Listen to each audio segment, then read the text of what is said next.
চলতি সপ্তাহে টানা বর্ষণে জয়পুরহাটে তলিয়ে গেছে শত শত হেক্টর জমির রোপা আমন ধান। এর মধ্যে সবচেয়ে ক্ষতিগ্রস্ত কালাই ও ক্ষেতলাল উপজেলার বিস্তীর্ণ এলাকার আমন ক্ষেত।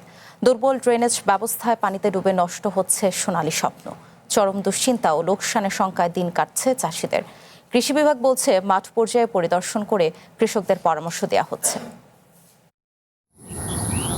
ভারী বৃষ্টিতে ডুবে আছে মাঠের পর মাঠ, পানিতে পচে নষ্ট হচ্ছে আমনের ক্ষেত। আবাদি জমি পরিণত হয়েছে ছোটখাটো পুকুরে।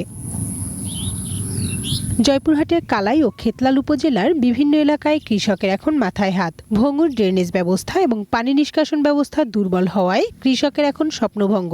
দ্রুত জমে থাকা পানি নিষ্কাশন করা না গেলে ধানের চারা পচে সম্পূর্ণ নষ্ট হবে উৎপাদন, ব্যাহত হবে লক্ষ্যমাত্রা অর্জন। 2-3 দিন বৃষ্টির জন্য সব জমি ডুবে গেছে। AKS অর্জন করলো গিনেস ওয়ার্ল্ড রেকর্ডস। AKS ডুবে যাওয়ার ফলে আমাদের চারা তখন পানির ভিতরে। পানি জমে যাওয়ার কারণে এইমাত্র যে ধানগুলো লাগাইছে সেগুলো হয়তোবা কিছু অংশ নষ্ট হওয়ার সম্ভাবনা রয়েছে। এবার ধান লাগাইছি, ধার কর্জা করে নোনা টাকা তুলে ধানও আমাদের ডুবে চলে গেছে।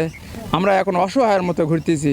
পানি নিষ্কাশনের ব্যবস্থা করা প্রয়োজন।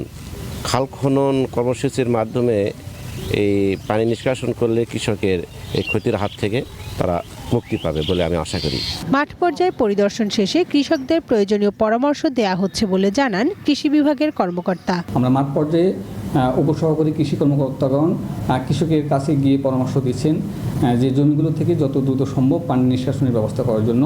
যদি পানি নিষ্কাশন হয়ে যায় তো আশা করছি যে রোপা আমন ফসলে কোনো ক্ষয়ক্ষতি হবে না। বৃষ্টিতে দুই উপজেলায় প্রায় 1240 হেক্টর জমির রোপা আমন ধান পানিতে তলিয়ে গেছে। One national desk.